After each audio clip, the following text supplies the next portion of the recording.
KUAM News Hotspot is brought to you by Pacific Points, Do More, Get More, and Calvo Enterprises, Inc.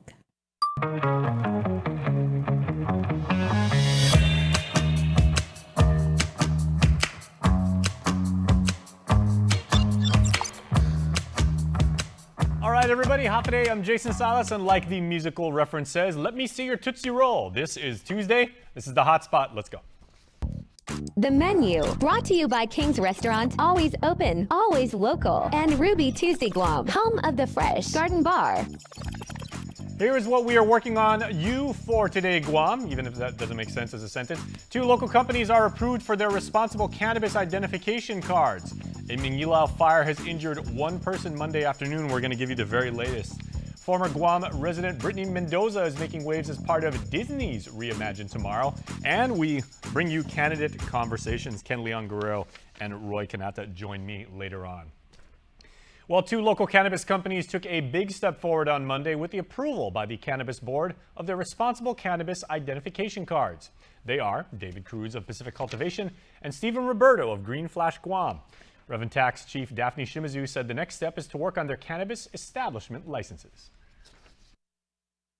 Yeah, thank you so much. And again, we're looking forward to getting the next step so that we can get the industry stood up and help our, of course, our cannabis industry applicants to get moving on this. So again, thank you. And I want to thank also the public as well and the applicants as well for their patience and for working with us as we get this going, because it is new for us. And of course, not a perfect process, but we're happy to get this, at least this portion done. Now, if you didn't know, the responsible cannabis identification cards will be issued in the next 5 days. The only thing one person is known as seeing his parents deal drugs, and now 24-year-old Peter Kifunas will spend a decade in the U.S. Bureau of Prisons after he admitted to his part in a scheme to smuggle drugs into Guam through the U.S. Postal Service. He was sentenced before Judge Alex Munson on Monday. Quote, "I take responsibility for the damage I have caused in the community," he said. Kifunas has since pleaded guilty to attempted possession of meth with the intent to distribute. Co-defendant 47-year-old Doreen Esther Kitaro was sentenced late Monday. She'll serve 5 years and 8 months in federal prison after pleading guilty to similar charges. "My addiction and my conduct has not only harmed myself, but my family and the community," said Kitaro. Investigators with the Postal Inspection Service searched a package containing over 400 grams of meth hidden inside small balloons concealed in paint bottles. The investigation led to the indictments handed down against the duo. As I said at the top of the show, a man from Manila was rushed to the hospital after wood and tin home in which he lived caught fire on Monday. GFD says units got to the scene along Sergio Street, along Route 15 in Manila, just after 4:30 in the afternoon. A man and woman were noted outside when firefighters did arrive. The man suffered serious injuries and was taken up to Dedido at GRMC. The flames were put out just after 5. The cause is being investigated. Want to tell you now about a historic first ever U.S. Pacific Island Country Summit, as it's scheduled to come across as the U.S. tries to strengthen ties with nations throughout the Indo-Pacific in the midst of Chinese overtures. The White House announced the meeting earlier this month, saying it will, quote, reflect our broadening and deepening cooperation on a variety of key issues from climate change to a free and open Indo-Pacific. Governor Leon Guerrero has been invited as observer, and acting governor Josh Tenorio says she'll work the sidelines to help bridge the gap between officials from the United States as well as those from the Western Pacific. There is a big security situation in the region. We in Guam are seeing it firsthand. A lot elsewhere in the Pacific, they read about it, but they don't know the extent.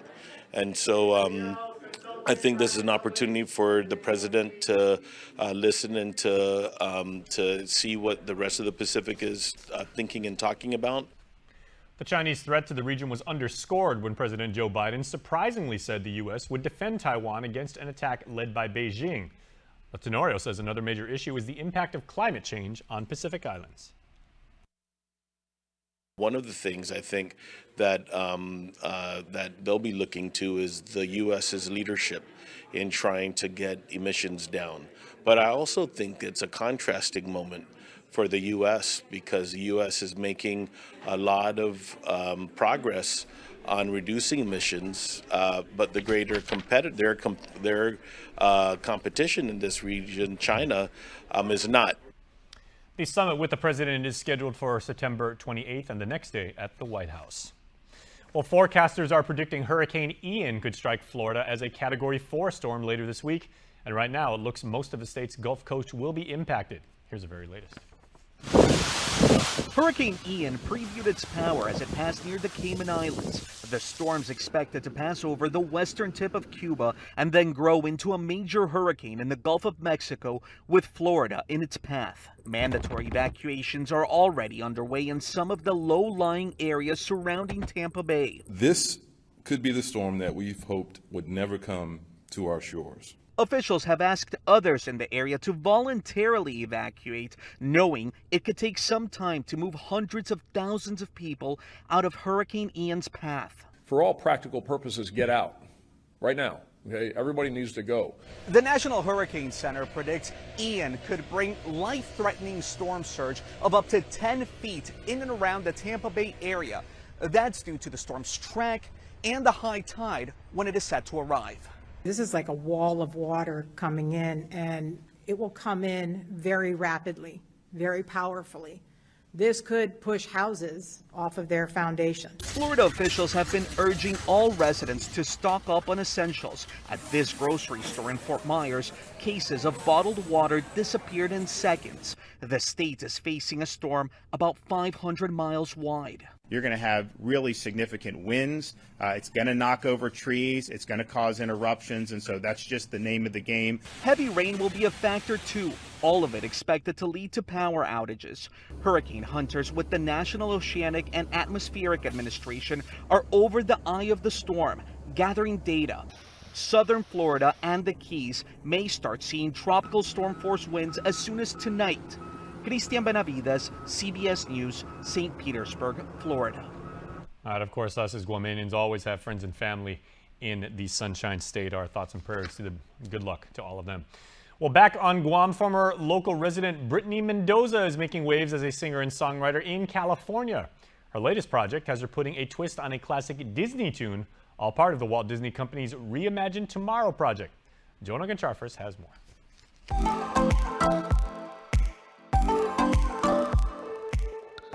Former Sinahanya resident Brittany Mendoza is out in Los Angeles pursuing her dreams as a singer and songwriter. Born on Guam, the 30-year-old Mendoza left the island when she was 10 years old, but has fond memories of performing at fiestas and family barbecues. She recently performed on a much greater scale at Disney's D23 Expo as part of Recital of Remixes. It's a project that features independent artists and other creators who use their gifts to reimagine classic Disney songs. And so that was season 1, and then I was selected as one of the season 2 artists.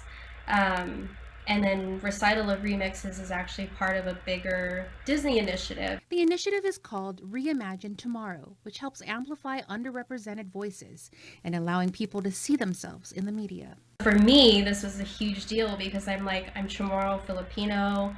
I don't see a lot of myself in the media, in the mainstream media. So I hope that people on Guam especially can see me and be like, I see myself in Brittany, and I can do things that are bigger than myself too. She was tasked with reimagining the Disney classic Go the Distance from the movie Hercules. For me as an artist, period, how can I make a version of this song that's a different spin on the original, where the original was more of a ballad, and I wanted it to be lighter and more upbeat and have a little bit of island flavor to it, while also having some of that throwback R&B vibe and some of my artist sound. So I'm really happy with the song, and it makes me feel good when I hear it, but the process of recreating it was not easy at all. Wanting to represent the island well, she definitely felt the pressure.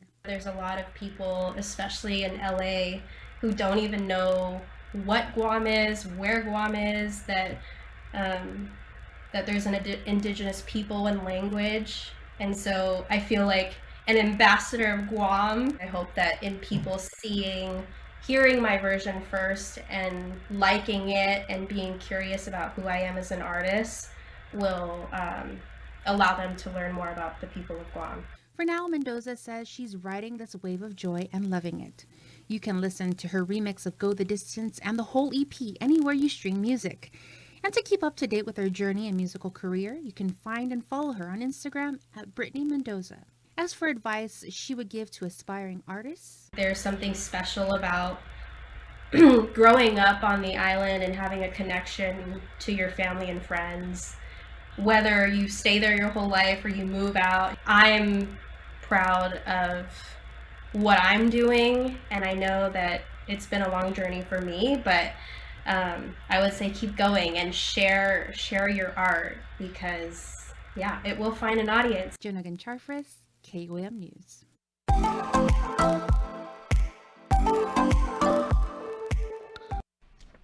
All right, please stay tuned because Canada Conversations is coming up next. And later in the show, we talk to Master Noli about his 20 years teaching island youth the art of Taekwondo. That's coming up. Subscribe to our KOAM News Digest, our weekly email newsletter with all kinds of information straight to your inbox. Just subscribe and we'll make sure to keep you informed and entertained with news from the KOAM News team, what to watch on NBC and CBS, and the latest promotions from KOAM Communications. Go to KOAM.com, click on the newsletter tab at the top of the homepage, register, and you're all set. Brought to you by Uno Go, Guam On Demand.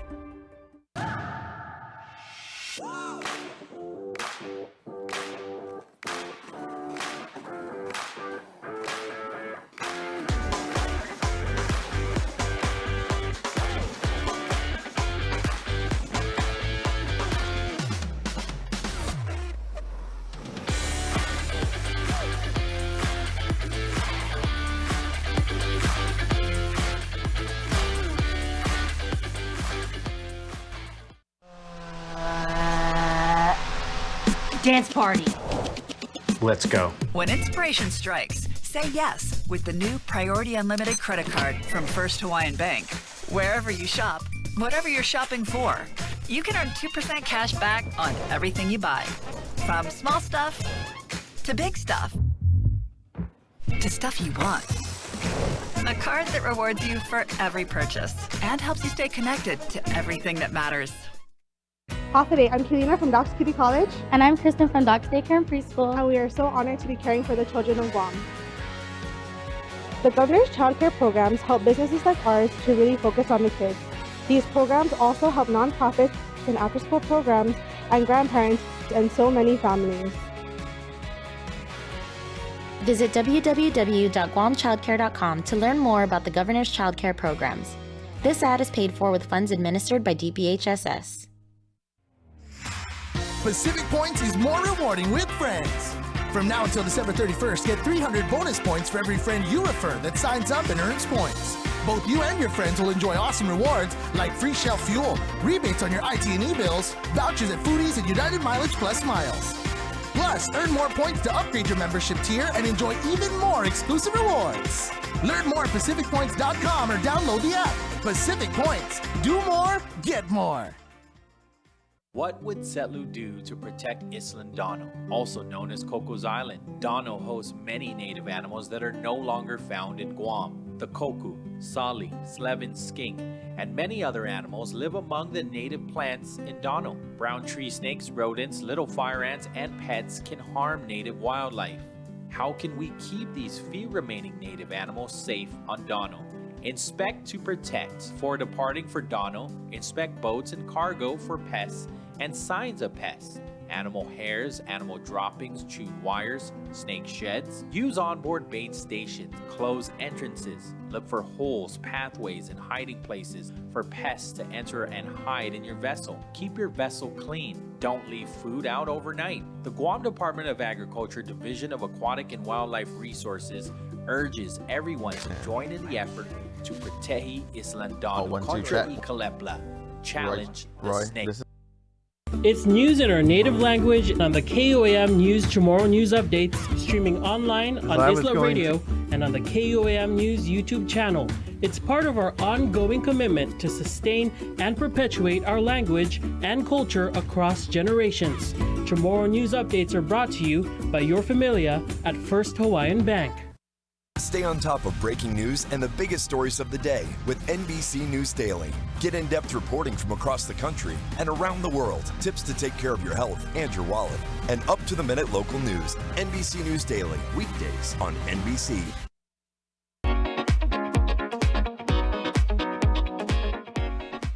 All right, everybody, as you saw in that graphic, it is time for Candidate Conversations, where I have the distinct duty, honor, and privilege of being joined by outstanding Guamanians who are running for your endorsement. As we head into the November 8th general election, of course, we've introduced you to many, many Republicans, many, many Democrats. We have one representative from each party with me this morning. I have here Roy Kanata, who finished a very, very impressive 6th on the Democrat side of the ballot. Hafa day, Roy. Hafa day, Jason. Thank you for having us. Okay, and you broke out like the A-level Sanahi. I love that. How heavy is that? Because I've worn a couple Sanahis here on the show. Not heavy. Is it not at all? I wore one time. It was like, like traditional spongeless. Mm-hmm. By the end of the show, like my posture was just like crazy. But I mean, if you can represent our culture in that way, that is absolutely beautiful. Well, we got to represent it and also be always for it. Our culture is our identity, and our language is also the umbilical cord of any culture. So, practica then protege. Absolutely, and I know that's part of your platform. So we'll get into that. But welcome back, Roy, and congratulations to you. All right, and Ken Leon Guro, of course, running as a Democrat. Ken, you finished 13th. You do advance. I'm actually running as a Republican. I'm sorry, beg your pardon. Republican, yeah. I'm trying to get all my ducks in a row factually and everything.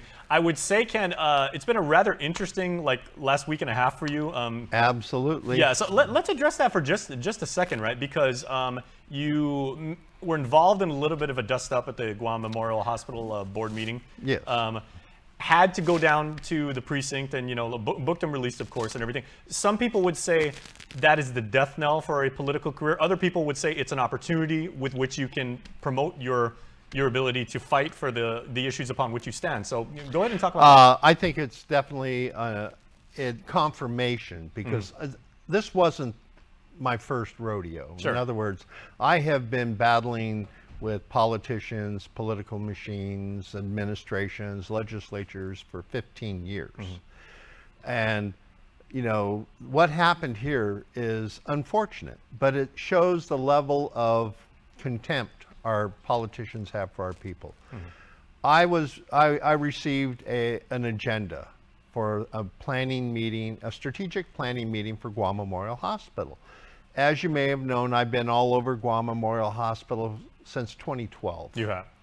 And when I saw this meeting, I went to this meeting because I have been trying to get all this information out into the public. I've had a number of FOIAs. I have had a number of meetings with different people trying to get the information out into the public. So when I got this agenda, I went to Guam Memorial Hospital at 8 o'clock to go to this meeting. They told me the construction planning meeting is at the Hyatt.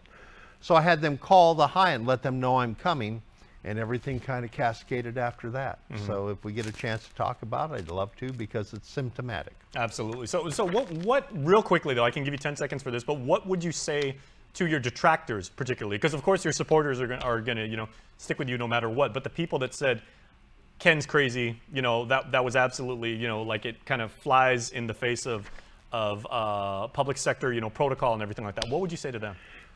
When politicians hide behind closed doors to make decisions and how to spend our money, we need to have someone in the room.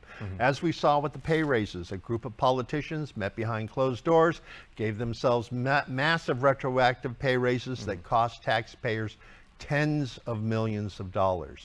This could cost us billions of dollars. Now, to be fair, you have basically said that you're not in this and getting involved with the political process on Guam as a popularity contest and everything. You're willing to stick your neck out there. So absolutely, okay. And everybody should, because one thing that we have in this community, a pervasive fear, and Thomas Jefferson said it best. When the people fear the government, there's tyranny. When the government fears the people, there's freedom and liberty. Right now, here on this island, the people fear the government. Okay, interesting thoughts. All right, let's go to Roy, and let's talk about some issues now, Roy, because again, in addition to platforms and issues and everything, like you said, you're all about the culture. You want to perpetuate that, make cultural learning available to local students. What did you learn from your first few months on the campaign trail as far as the other issues that people are expecting you? And did you get any kind of feedback as far as, what people want to see you fight for? Definitely. So the campaign trail has definitely been positive for me. I'm a new face, definitely a new person for a lot of people. Everyone wants to get to know me. So I guess the campaign trail has been very much not new to me, but a lot of people are finding a new candidate and a new face to get to know. So again, I'm appreciative of the opportunity that KOM continues to reach out to us candidates to give our platform and give our perspective on our ideas and agenda. And I think this campaign trail is it's a very educational platform. Every day is a different education item, and when we meet our elders, from our nannies to our nanas, we're always learning something new. The kids inspire me. I just was at Talafofo Fiesta this past weekend, and Biba San Miguel, Biba Talafofo. Oh man, you probably ate really, really well. The kids, they're really excited to see me, and I'm like, wow, I don't even know these kids, but they're all, hey, Mr. Roy, you're that guy on that billboard. We're really, we're voting for you. They don't vote, but the family and the mom, the dad are all gonna follow suit with the kids, and that's my inspiration. That's my motivation, is to pave a better foundation for the next generation.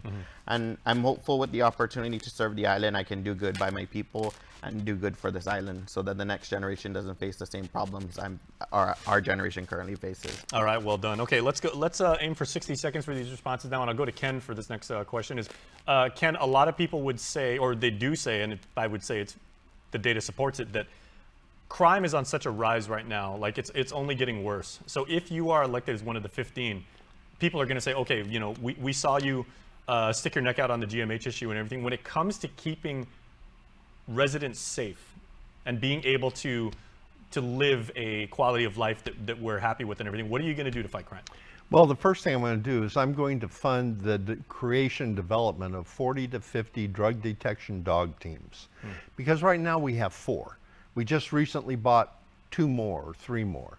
The city of Reno, Nevada has 24 drug detection dogs. There's only 3 ways drugs get onto our island: the airport, the harbor, and mail.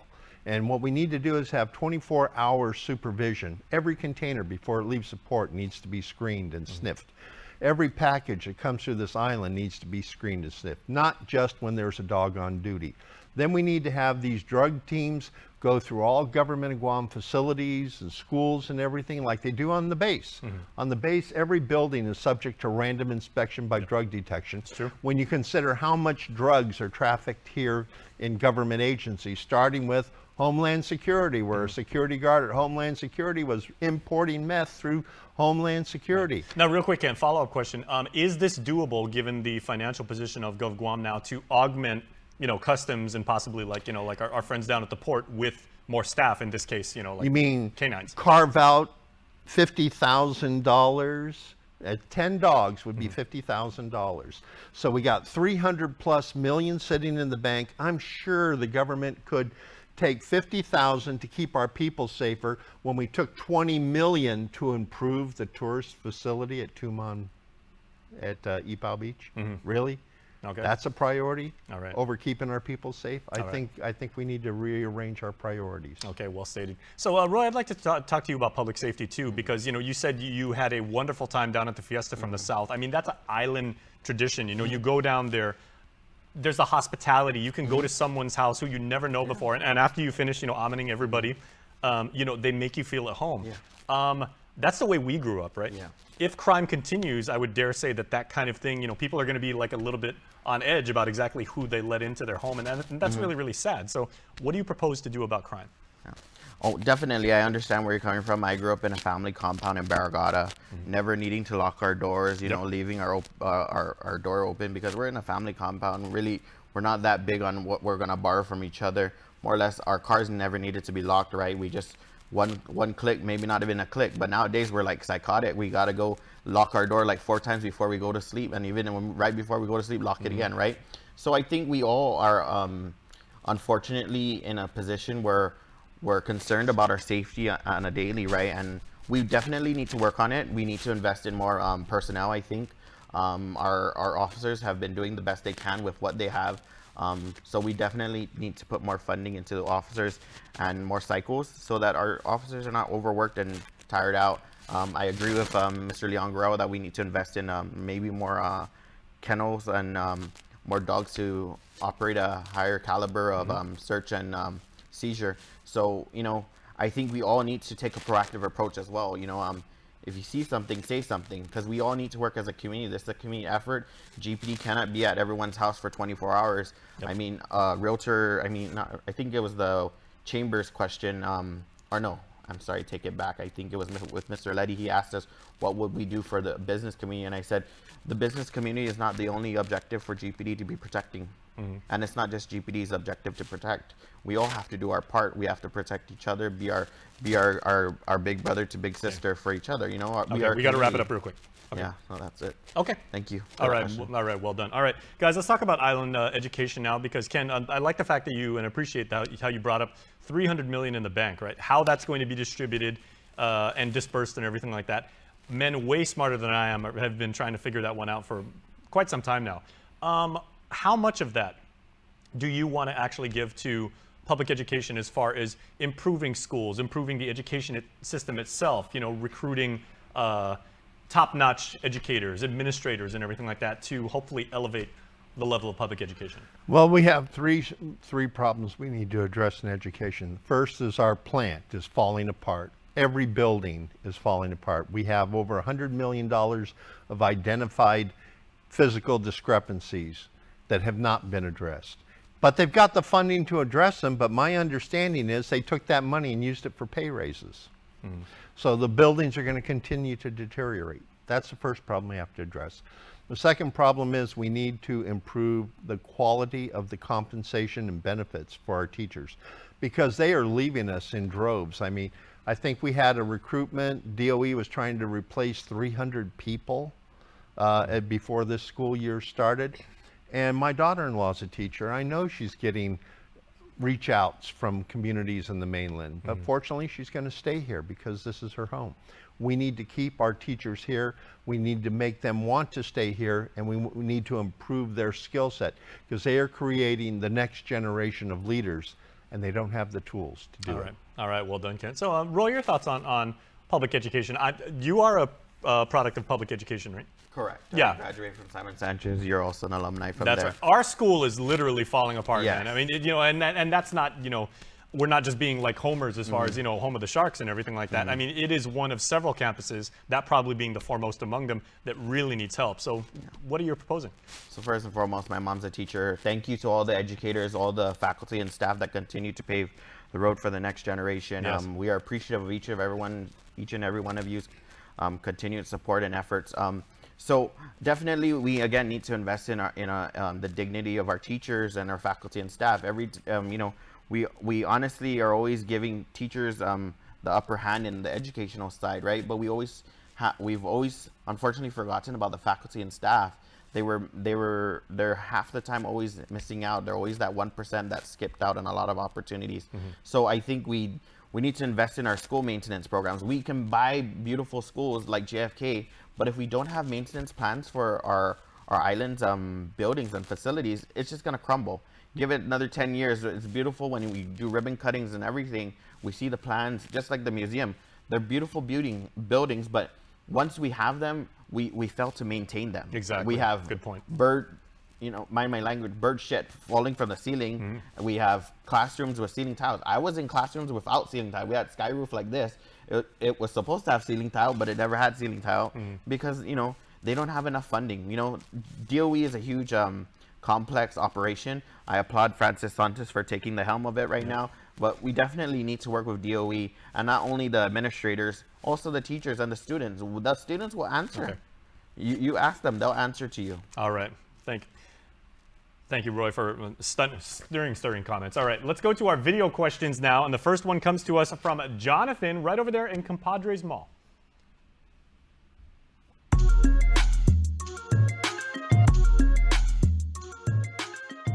Half a day. My name is Jonathan. I work here at Compadres Mall. For those running for office, what can you do to lower the cost of utilities?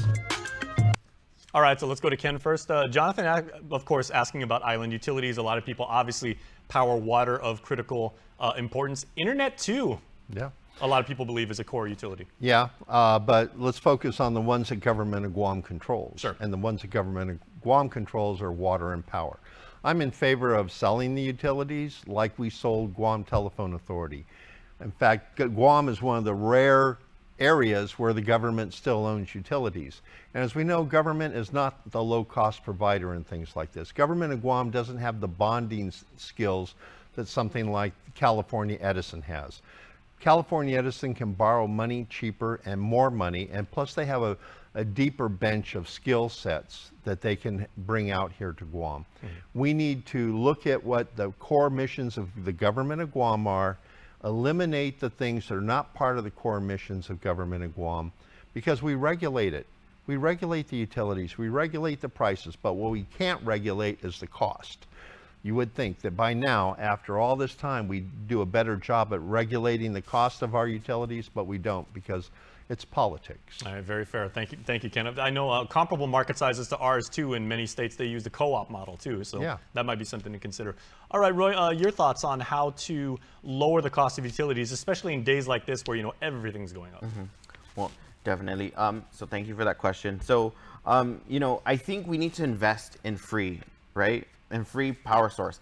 We have sun 90% of the year, right? Very rare do we have a non-sunny day. So I think we need to invest in solar panels. When GPA built the solar farm down in what's that place, Back Road, it's definitely pushing a lot of free power into the grid, right? Of course, we need to make the initial investment in the solar panel and the battery cells, but I think that investment is definitely worthwhile. It's something that will be continuous, and we just need to, again, invest in maintenance plans for all of these solar panels.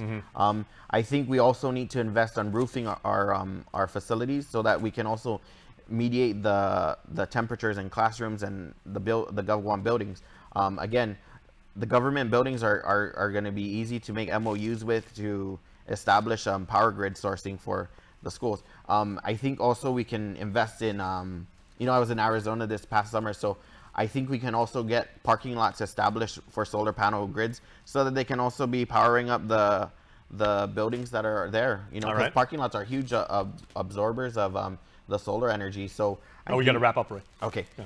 And then water is a human right. I think we need to keep our water price low and make sure that no one's getting disconnected. Okay, so interesting. So Ken going for more control of the regulatory environment, Roy looking to better infrastructure, and certainly there is overlap between those two. All right, question number 2 in the video format comes to us from Greg.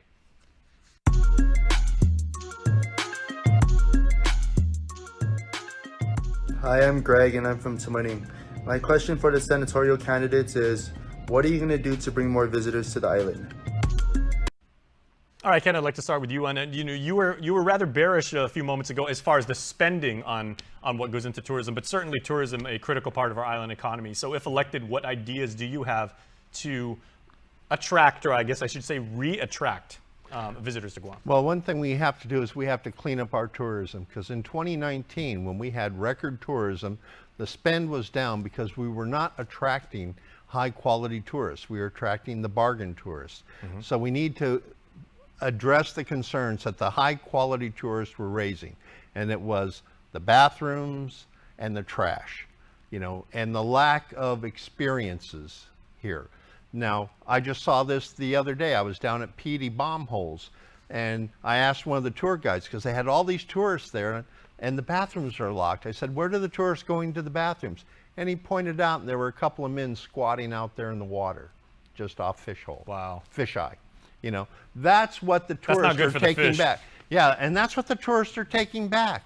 We need to clean up our tourist plant first, because we have a beautiful island, and we have tourists coming from metropolitan areas that want to experience the nature of a tropical island. They're not getting that in Tumon. They're getting it outside of Tumon. We need to make sure that Tumon is as good as it, outside of Tumon is as good as it can be. All right, so Roy, you were literally wearing your beautiful Sanahi. That is the emblem of our people. It's a sign of who we are, who we were, who we will be. So bringing that spirit, how do we channel that and make sure that we can use that to attract visitors to the island for the betterment of our economy? Well, we definitely need to invest in more attraction. We definitely need to invest in our infrastructure down in Tuman. Again, we have a trash issue that continuously happens. We have beach cleanups held annually, and we also have, like, a lot of schools have their own smaller scale cleanups. But you know, it's really a huge situation, the trash on our island.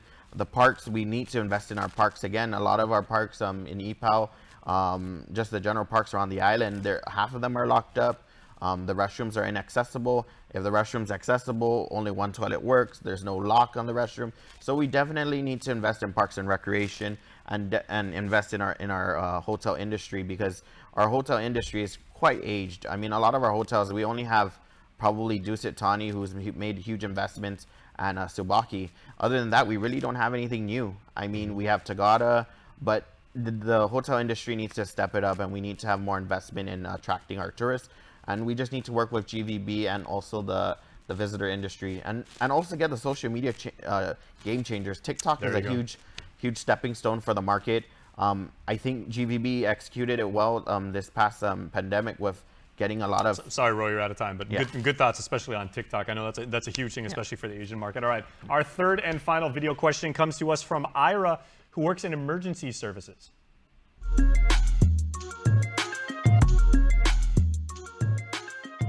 Hi, my name is Ira, and for the past 2 years, I've worked in emergency services. My question is for non-incumbent candidates. If elected, how would you help increase the efficiency of emergency services, especially for situations where multiple organizations have to work together? All right, interesting question about making the process of emergency services more efficient and streamlining that. Ken, you know, like, these are often multi-agency operations. You know, the GPD's got to get involved, GFD's got to get involved in everything. How can you actually streamline those? Well, it used to be that way back in the 70s when we had one Department of Public Safety.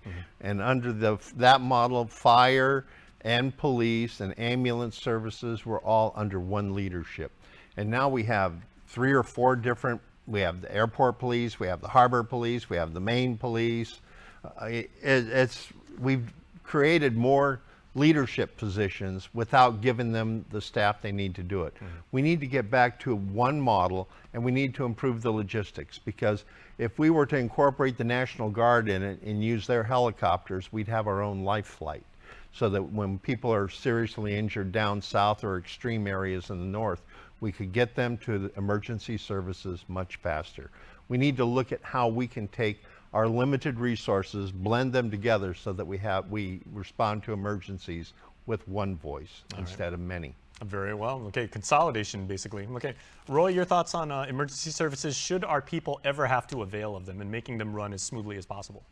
I think we again need to invest in the E911 system so that it is a symbiosis operation, that every call is always going to be filtered, and we can work together as a community, right? As EMS, fire department, the GPD units, and whatever units are needed for the service, because we don't want everyone to respond to one issue. We want to have a strategic response and make sure that we're not wasting resources out there. I think, again, and we're in the 21st century, I'm pretty sure there's some kind of webmaster system that can help operate our local operations here more efficiently.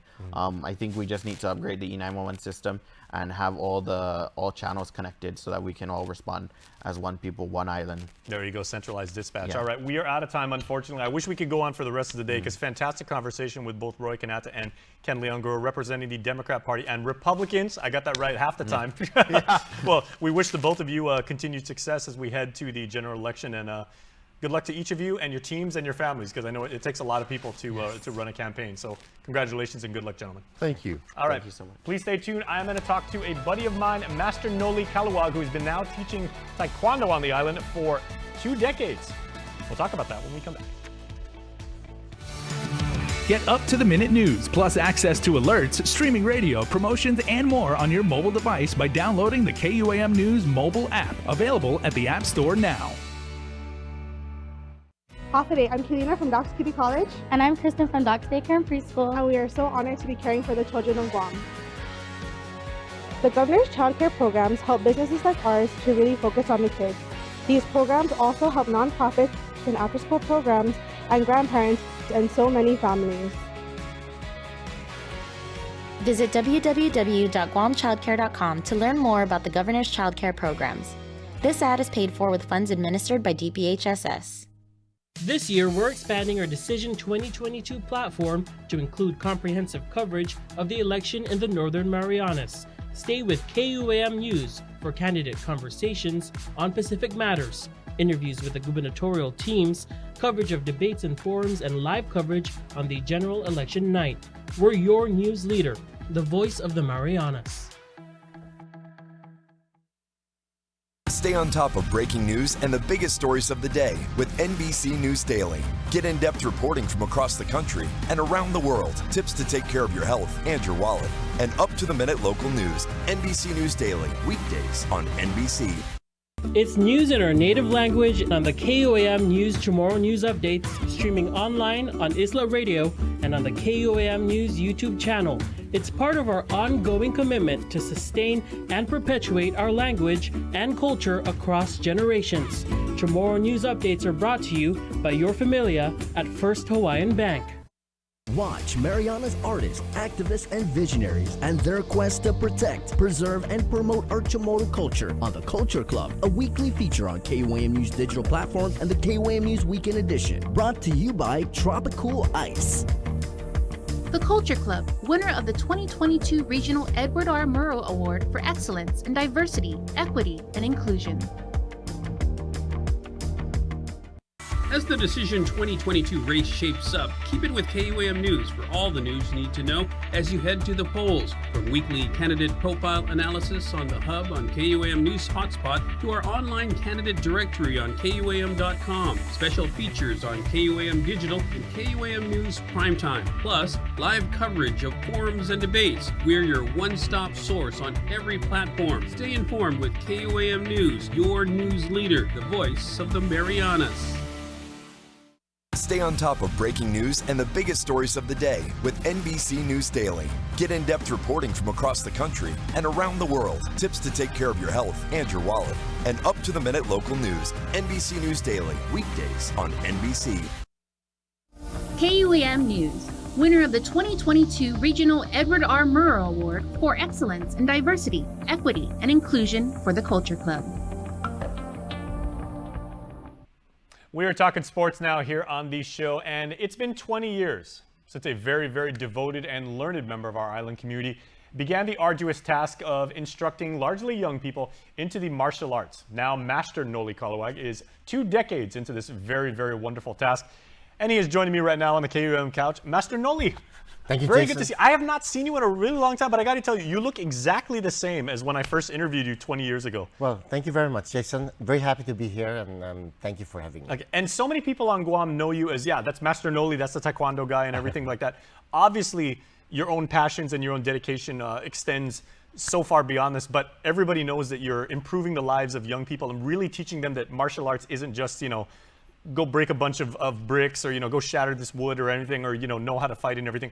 There's a spiritual aspect to it. There's the self-discipline aspect to it. There's a respect aspect, respect for your environment, for yourself, for your opponent and everything. So kind of talk about like the holistic approach you use to teach young people Taekwondo. Yeah, I'm glad you mentioned that. As a matter of fact, I always tell my students, if the only thing you've learned from me is how to punch and how to fight, I failed my job as your sabumnim. Because the Taekwondo as a martial art, you teach life skills, which will help you in your day-to-day life. The punching, the kicking, and the self-defense, these are all just like a part of the whole picture. It's an extension of the philosophy of Taekwondo, right? Absolutely, yes. Yeah. So what should people know about if they've only seen it or maybe they've heard about Taekwondo and they just think it's like it's a very offensive-minded like martial art?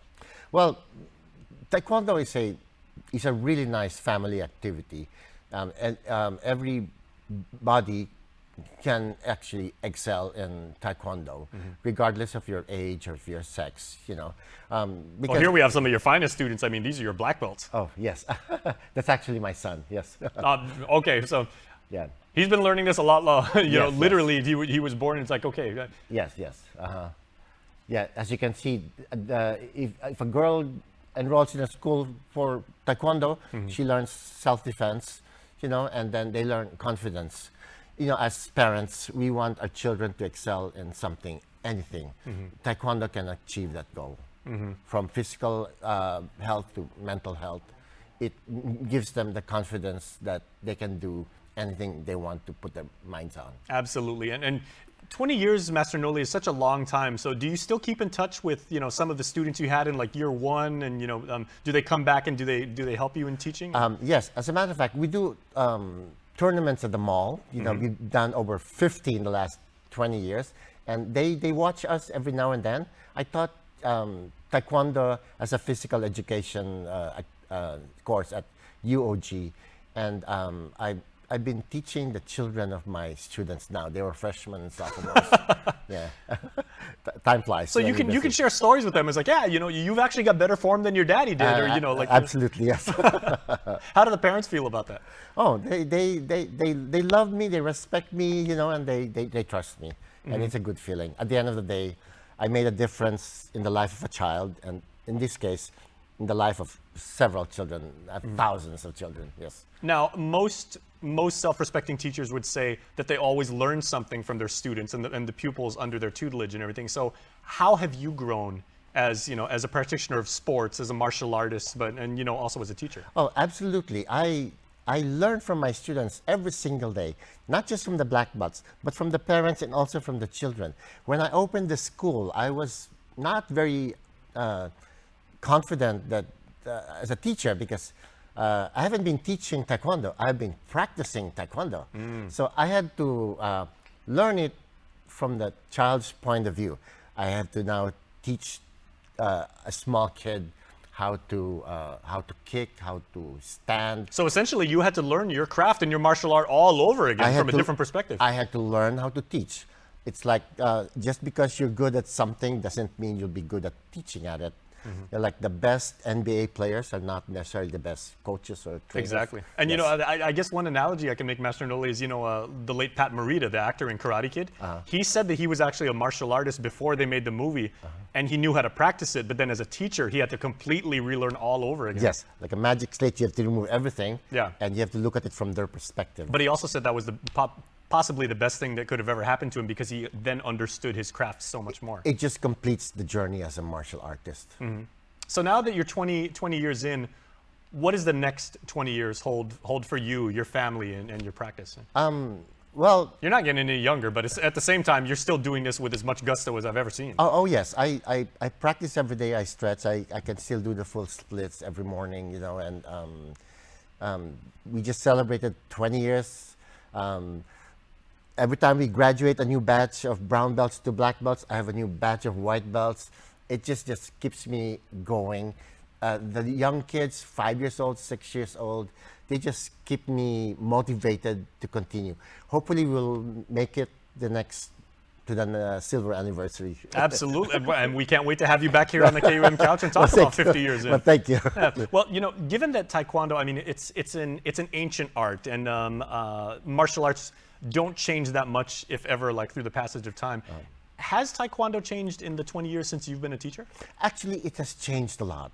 When I took Taekwondo, I've been practicing Taekwondo for 45 years now. During that time, it was like hardcore. It's like our version of MMA during that time. We were practicing on hardwood floors or concrete, and we only had the groin guard and just the armor and nothing else. No mouth guards, no headgear. And when we compete, you know, I competed internationally. Our purpose was to hit strong enough so that you're hard enough so that your opponent will not fight back or unable to fight back or, you know, to continue the match. That's the best way to not get hit. Hit the other guy harder. Yes, the ultimate self-defense. You know, you because if you just slap the face like this, it's not going to stop your opponent. Yeah. That was the mentality during that time. Now, since the advent of Taekwondo in Olympics, they made it friendlier, so that it's just all point sparring like fencing.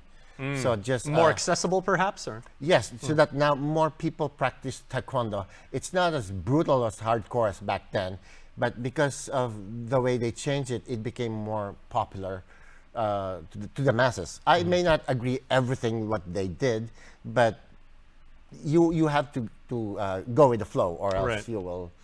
Like a dinosaur, will go extinct. Now, Master Noli, I also know what a huge fan you are of Guam sports, even outside, martial arts and everything. Yes. And for athletes that are considering, taking up Taekwondo, or, like they're into, the philosophical side of Taekwondo, but maybe they're a football player, they're into paddling, they may basketball player, track and field sprinter and everything. What does also doing Taekwondo with the other sports, what does that mean as their further development as an athlete? Well, Taekwondo can be the ultimate cross-training activity or sport for other martial arts like basketball, like football, because it can improve your range of motion. Like in Taekwondo, we do 90% of our blows are kicking, so we have to stretch all the time. So you have to stretching minimizes injuries to the legs. You'll have that explosive power when you kick. And just the range of motion and that anaerobic exercise will benefit you regardless of your sport. So you can cross-train in Taekwondo or any other martial arts. I can see how basketball players would benefit from this because you're talking about, your calves, your quads, your ankles, your knees, and, definitely. Just beautiful conditioning. Oh yes. It'll help you with whatever sport you are. It'll make you more flexible, and you'll have that explosive quality in your activity. Now, can you show us this wonderful magazine? Because, here we are, the commemorative guide, 20 years. You are actually prominently featured here, as you should be. Yes, it's actually a souvenir booklet. Our school celebrated 20 years, so I prepared a compilation of our activities from day one. This is my son doing the flying sidekick. And then, that form is amazing. Yes, our school specialized, since Taekwondo is noted for kicking, I specialize in lots of kicking. What does Taekwondo literally mean, Master Noli? I never knew. Well, Taekwondo is from 3 Korean words. From Te means to strike with the foot, and Kwon means to strike with the hands, and Do means the mind or the way. So the mind controls the hand and the foot. Yes. So I don't know if you can see this. This is me like when I was a teenager, doing the... Jean-Claude Van Damme has nothing on you. I mean, that is... Yes. And again, you have to be incredibly limber to be able to pull off, these...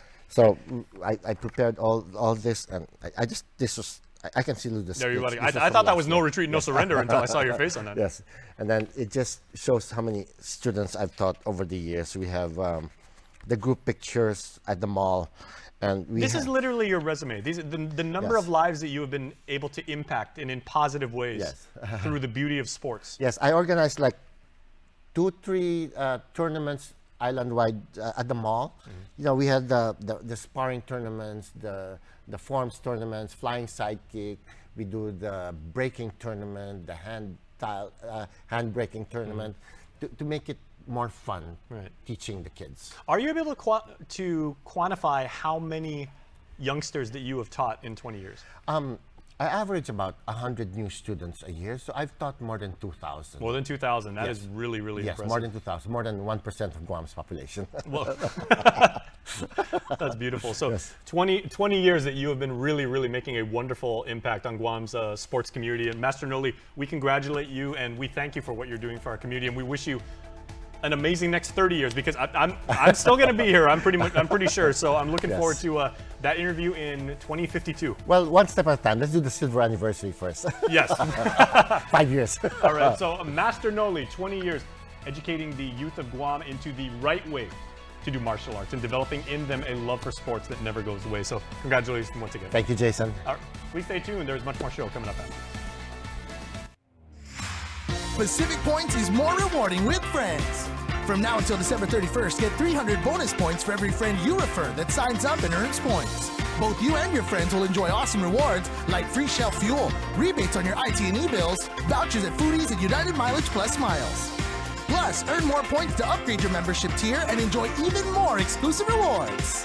Learn more at PacificPoints.com or download the app. Pacific Points. Do more, get more. Dance party. Let's go. When inspiration strikes, say yes with the new Priority Unlimited credit card from First Hawaiian Bank.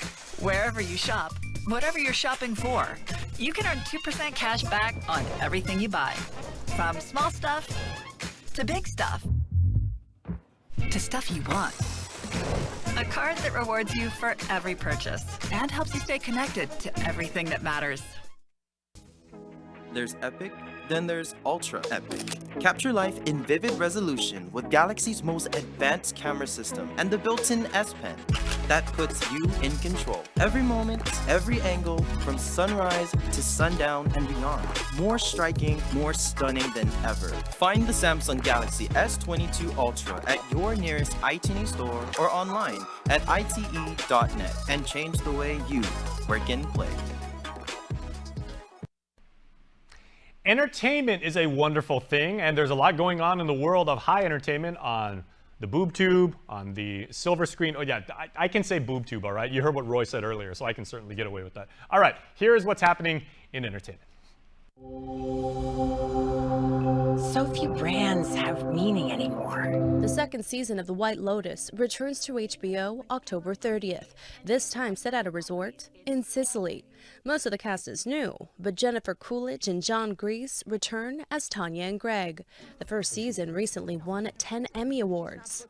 Filmmaker M. Night Shyamalan is taking his newest psychological thriller into the woods. In the film Knock at the Cabin, 4 strangers take a family hostage and say they must choose which one of them must be killed by the others to save humankind. The 4 of us are here to prevent the apocalypse. The film hits theaters February 3rd.